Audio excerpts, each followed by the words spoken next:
Und Gott machte das Firmament. Ongi etorri, agerkunde baterako gunea, Espacio para una aparición, erakusketara. Erakusketa honetan ikusi ditzakegun obrak, Joxanenak, Gorkarenak, ikonografia kristauaren interpretazio garaikide bat eskaintzen digute.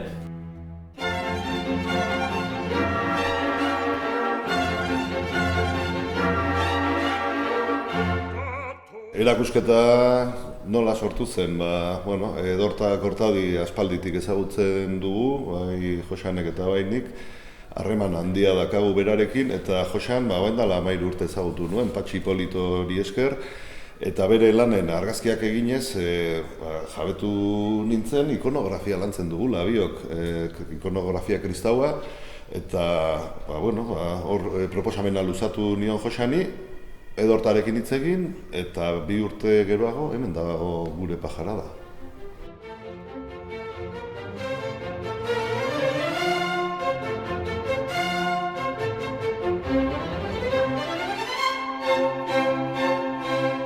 Hor dago gure ikuspegi ironikoa, errespetuz, baino, hor dago ikonografia hori, hor dago gure ikuspegia, eta oso divertigarria eta aberasgarria.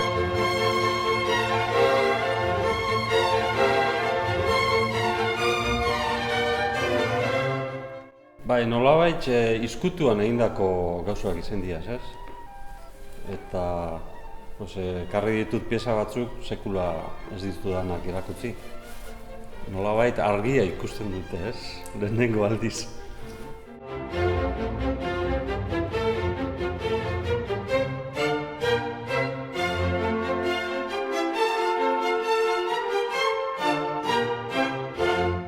Erakusketa hau, otsailaren 19tik maiatzaren 30 bitartean egongo da ikusgai, Donostian, Santa Maria Basilikako Elizbarrutiko museoan, goiko solairuan, hain zuzen ere.